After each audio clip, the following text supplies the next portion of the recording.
Thank you. My name is Mike Lucibella, and for 6 years I was the editor of the Antarctic Sun. It's the official newspaper of the U.S. Antarctic Program.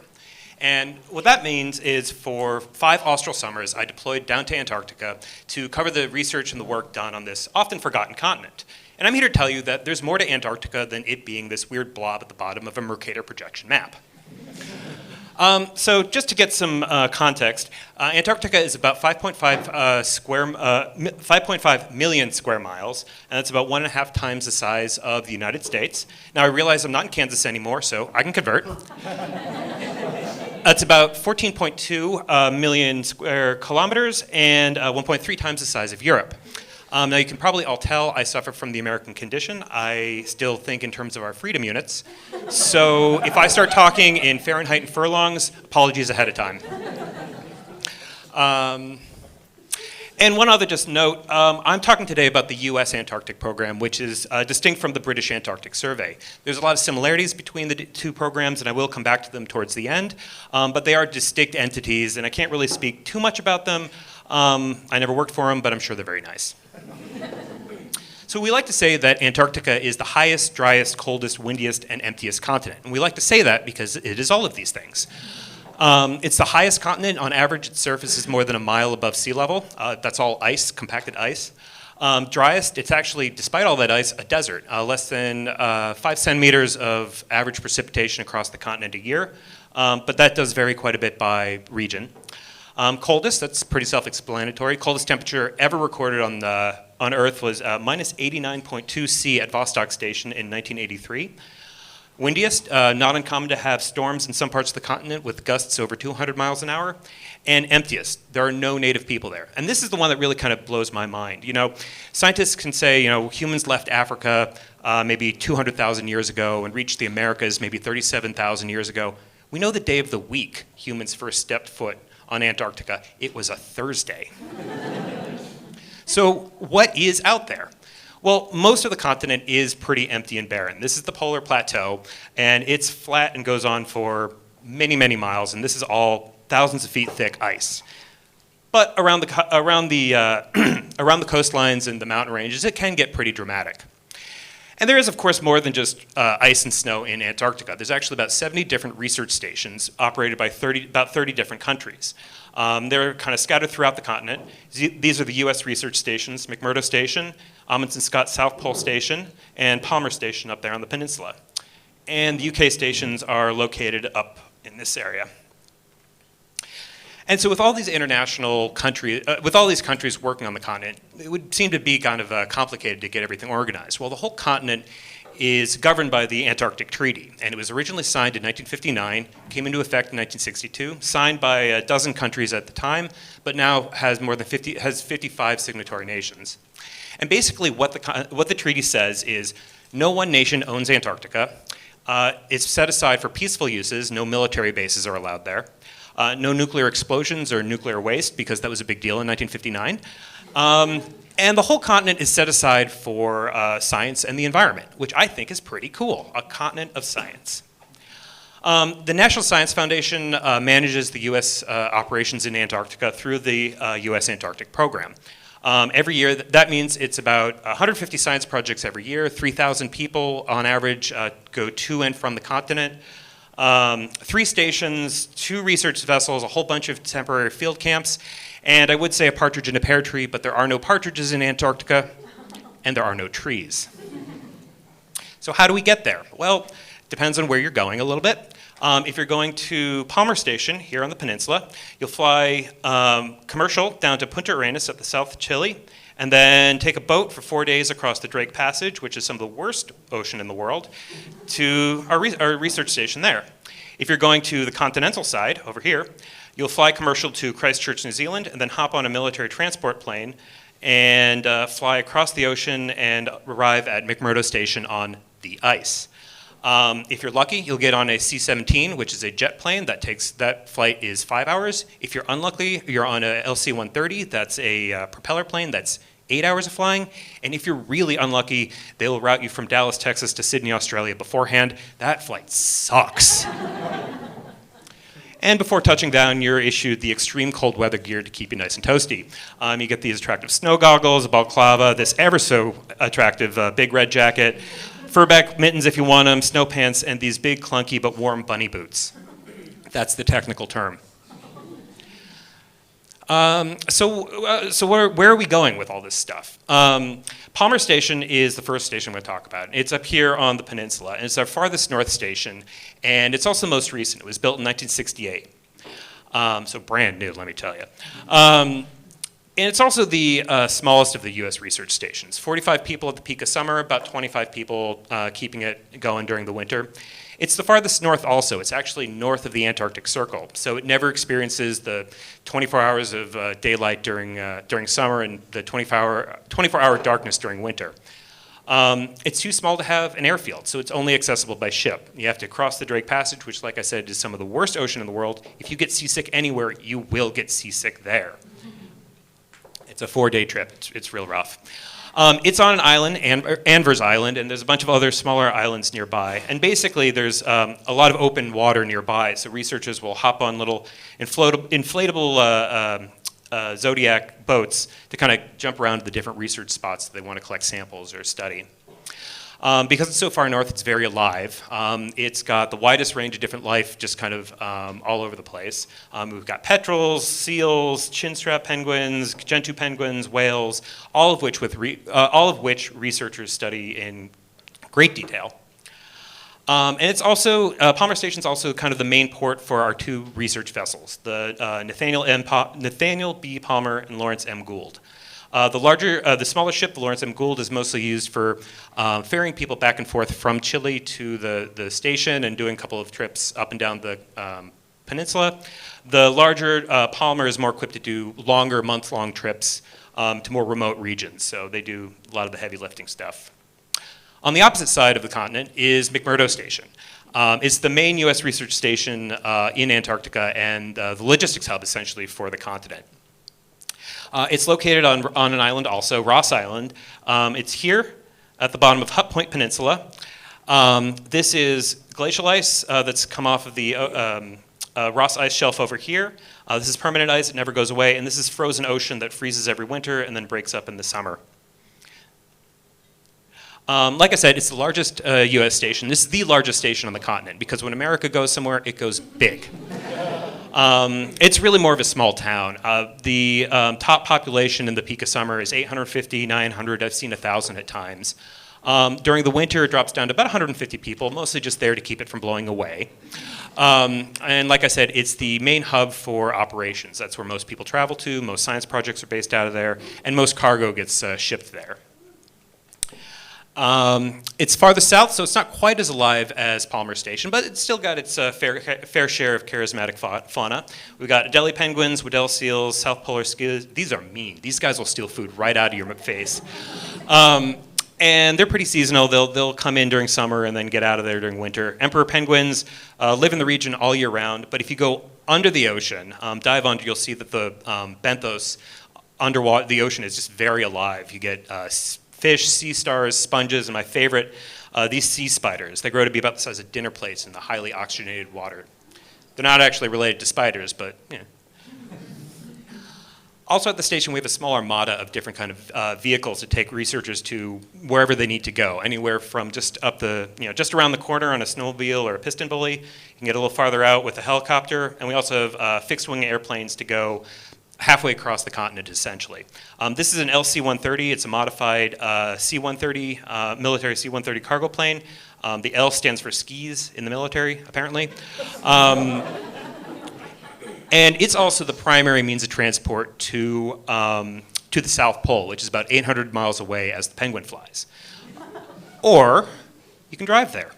This is the South Pole Overland Traverse, and every year 3 fleets of these tractors drag altogether about 300,000 gallons of fuel to the South Pole to keep it fueled up over the winter.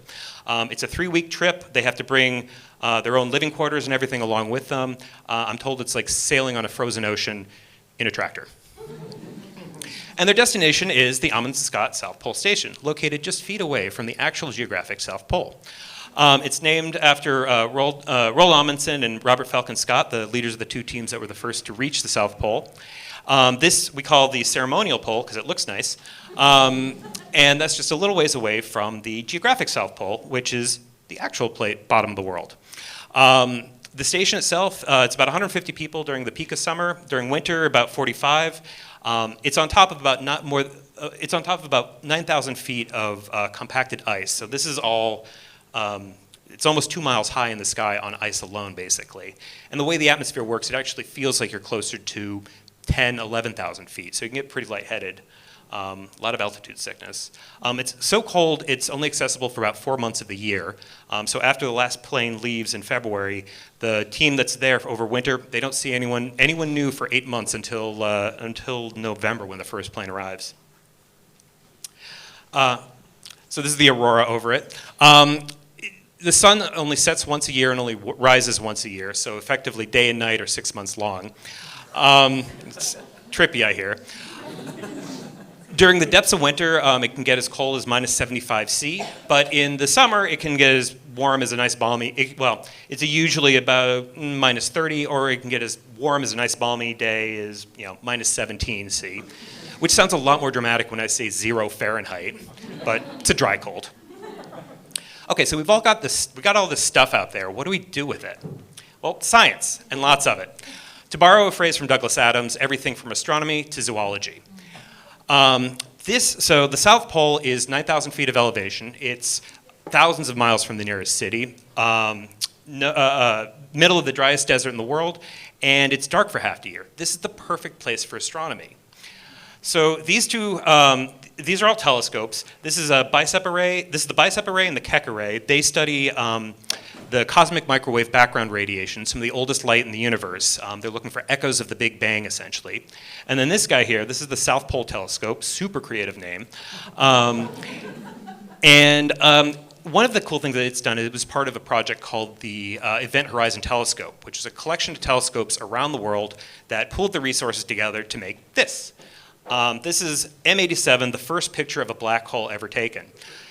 Technically speaking, this is a northern hemisphere object. You can't see it from the South Pole. So no South Pole telescope data really went into this, although they helped out with the calibrations.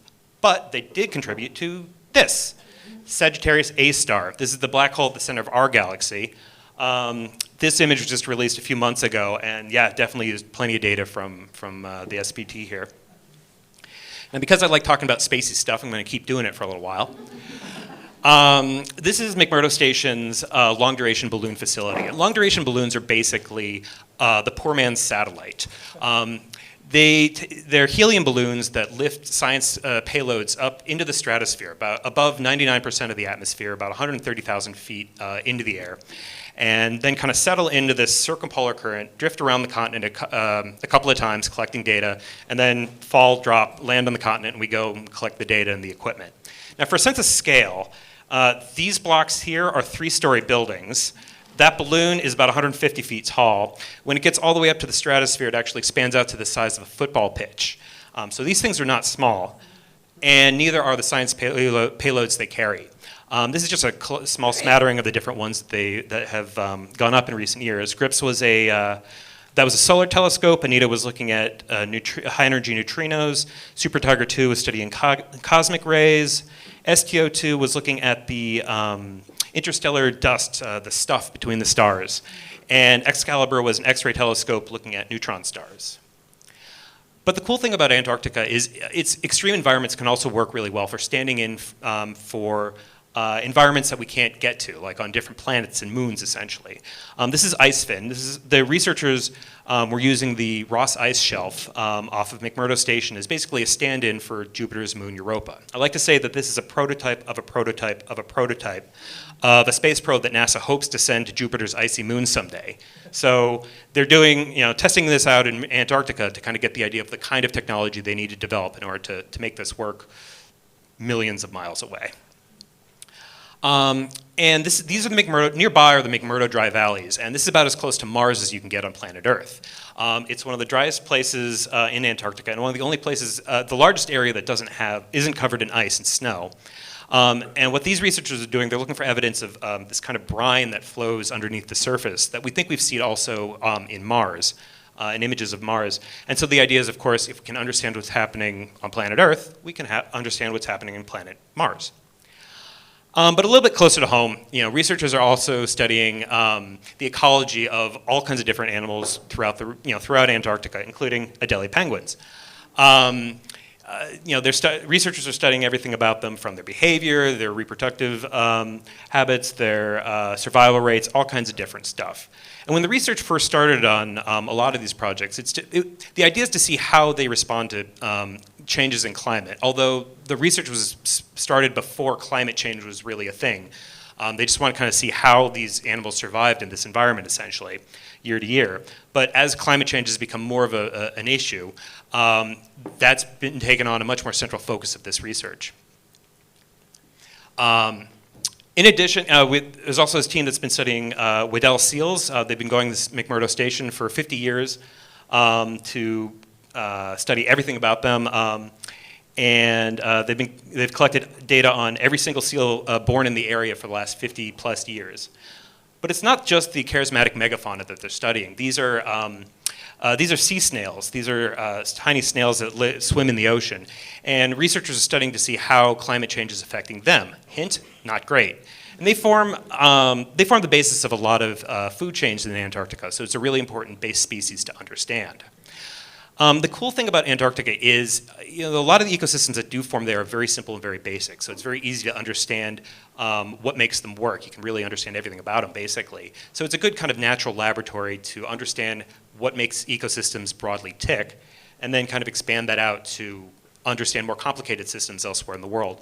These researchers were looking at ecosystems that form inside a tiny ice hole called a cryoconite hole. But if you say ice hole really fast. But Antarctica wasn't always a frozen block of ice. Millions of years ago, it was much warmer. We had dinosaurs. We had other prehistoric animals roaming the continent. And so paleontology is always looking for new remains. The tricky thing is finding a spot on the continent that isn't covered in ice to dig, because that's hard to do otherwise. Geology is another big focus. This researcher is studying how rocks kind of break down in the McMurdo dry valleys, and that kind of helps them date other processes throughout the continent, like glacial deposits and that kind of thing.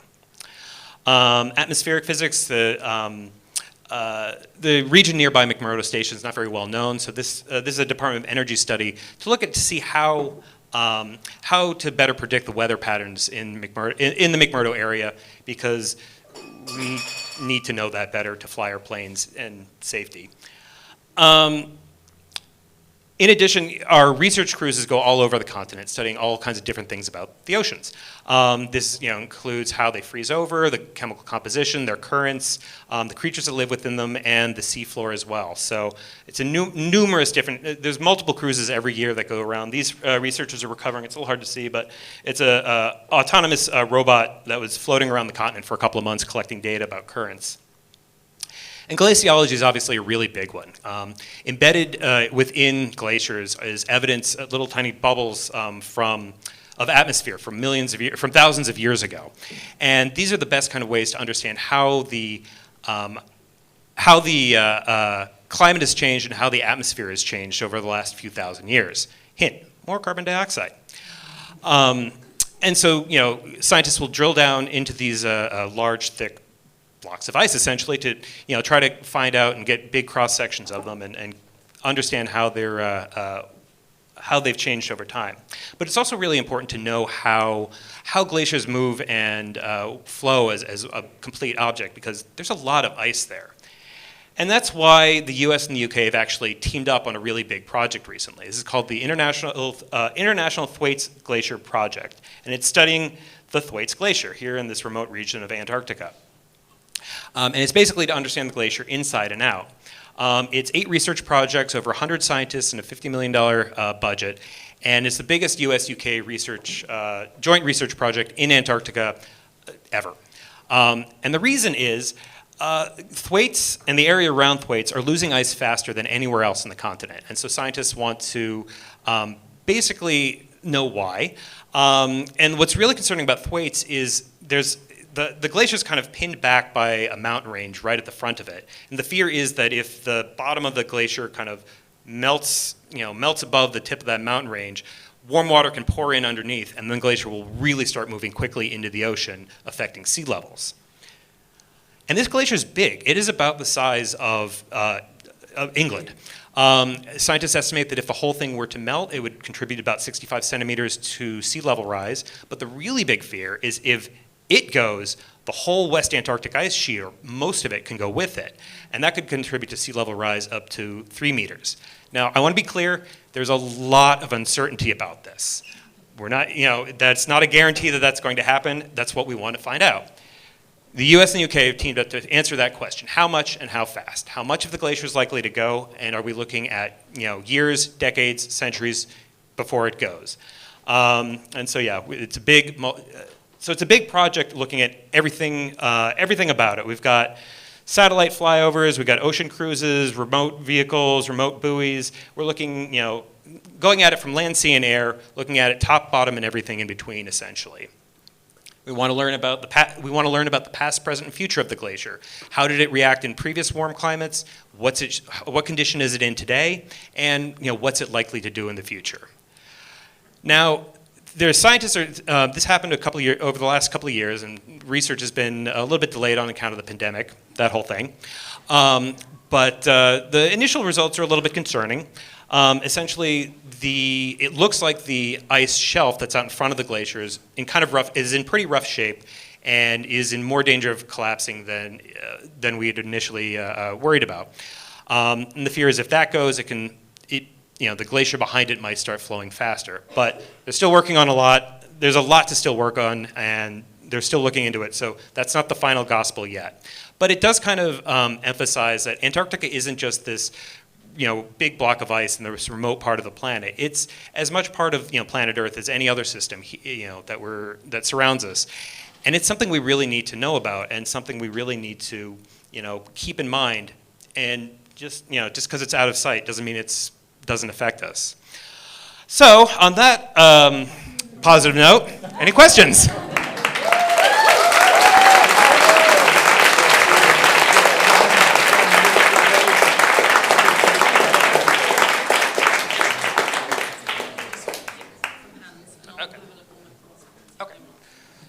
And that. Thank you very much. Very interesting. Sorry, can you repeat? Yes. Yeah. I never knew that there was any part of Antarctica that had no ice. How big is it?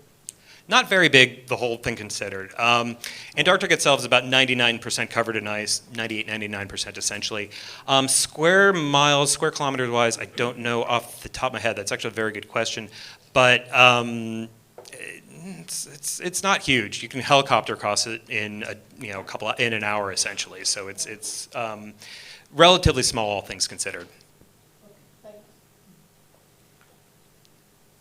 Have you ever been to the North Pole, and is it melting faster than the South Pole? Have I ever been to the North Pole, and is it melting faster than the South Pole? No, I've never been to the North Pole. Farthest north I've ever been is actually just south of Scotland. But yes, it is melting very quickly. The South Pole is very safe as far as ice goes. It's far away from a lot of the melting. A lot of the melting is happening around the periphery. Up north, the Arctic ice sheet is falling apart. Greenland is a similar kind of situation to Antarctica, in that it's a lot of ice on top of land, and it's melting very, very, very quickly. That's where a lot of researchers are very concerned about ice really ice breakup and glacial breakup. The North Pole itself is in the ocean, and there's all kinds of predictions of loss of summer sea ice and that kind of thing happening within the next couple of years, essentially. So it is warming a lot faster up north. Yeah. In the back. Hi. I just have a question about the formation of the ice on Antarctica. You mentioned that it used to be all rock, and now it's up to 2 miles of ice, but there's only a really small amount of precipitation. So I was wondering, is it just that it's over a really long period, or is it from sea ice? It's a very good question. So the question is, if this is a desert, how does all of this ice form that's thousands of feet thick. So on the one hand, yes, it takes a very long time for this to happen. And I mentioned earlier that, well, different regions are a little bit different. So kind of what happens is there's a lot more precipitation kind of in all the maps you've seen in the upper right corner, essentially, of the map. So a lot of precipitation happens there, and then the prevailing winds blow the snow kind of across the continent, essentially, and it gets deposited throughout. The millions of years ago, the ocean currents were very different, and there was a lot more warm water and warm air that was able to get to the continent. There's a ocean current that kind of circles around the continent now that kind of keeps it separated from a lot of the warmer waters. So that keeps the cold in, essentially, which is why it's kind of stayed as cold as it is down there. I've got a question from online, if Oh, that's yeah. okay. When are the outcomes of the Thwaites research expected, like the final findings? Oh, that's a good question. Do I have to repeat that one? I don't think so. Okay. I don't think so. The final results, I mean, it's science, so oftentimes they take this a while. Within the next couple of years, and by that I mean like probably the next 1 or 2. But yeah, that's a very good question. We're all eagerly anticipating the final bits trickle out throughout time. There've been a couple of papers kind of published about the condition underneath the ice. And that's very concerning. There's a lot of warm water that's underneath the glacier that's kind of melting it out from underside. But there's, what the final conclusion will be from all this data might be a little while before we get the final conclusion.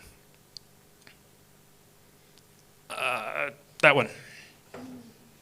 Yeah. Hi. Are the stations safe from all the ice melting? Is there any problem with the buildings themselves? Will they?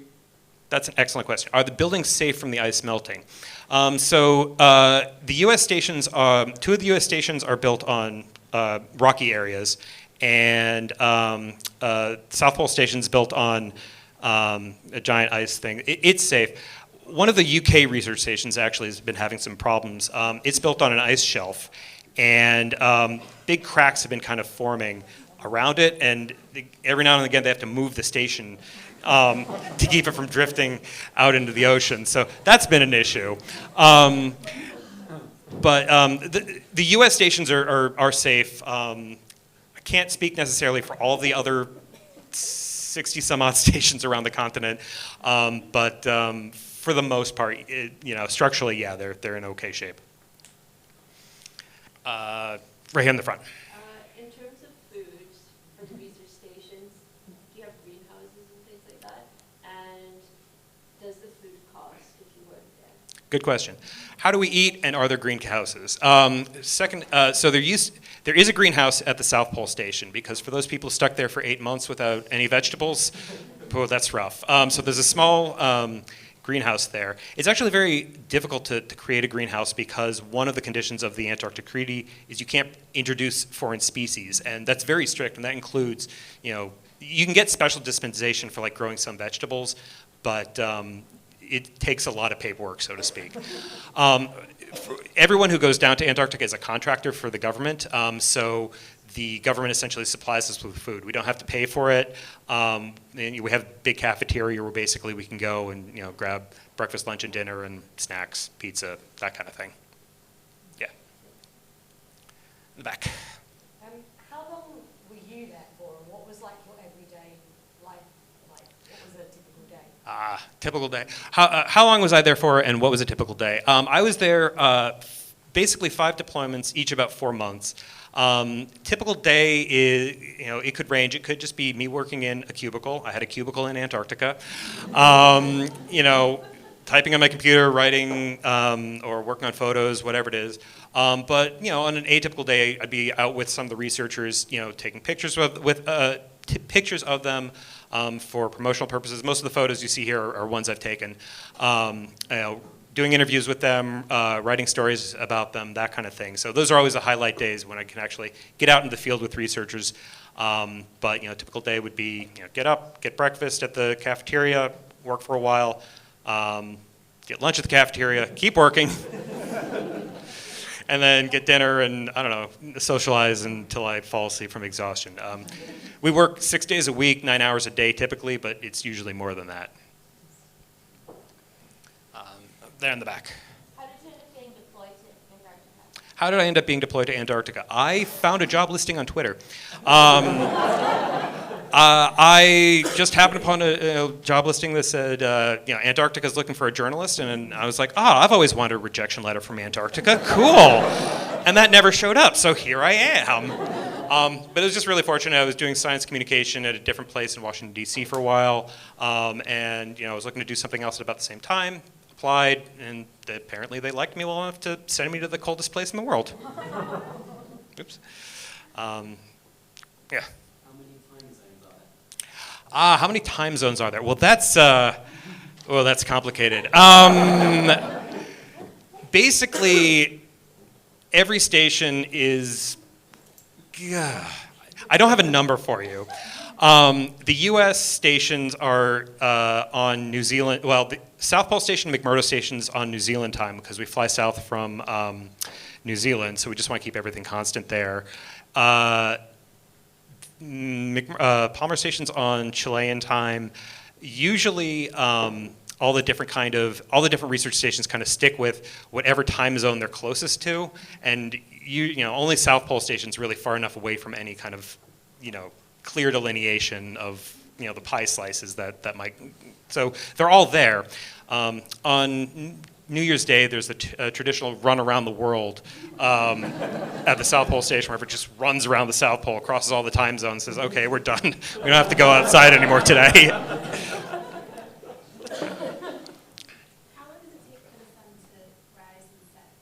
How long does it take for the sun to rise and set? That varies by how far north or south you are, essentially. So if you're right at the South Pole, at the very bottom of the axis of the world, it's basically 4 months for the sun to go from the horizon to as high in the sky as it gets, which is about 23 degrees, and then back down to the horizon. Another 4 months to go down below the horizon, then 6 months before it comes back up again. At McMurdo Station, so the farther north you go from the South Pole, you'll get longer and longer sections where you'll have day and night in the same day in a 24-hour period. It's wild. At McMurdo Station, you'll get about 5 months of all daylight, 5 months of all nighttime, and about a month where you can have a bit of day and night. And you'll notice the days get very long and very short very quickly, essentially. Yep. So can you guys hear me at the back? Yeah, excellent. And I'm afraid I'm going to make this question the last one. I think you'll be around in the break and people can ask more questions there. And I hope I'm not getting punked with this. What does polar T3 syndrome feel like? And how often has it happened to you? Polar T3 syndrome. So I've never experienced it. Polar T3 syndrome is basically what happens to folks who winter over in Antarctica. And it's essentially a significant lack of vitamin D.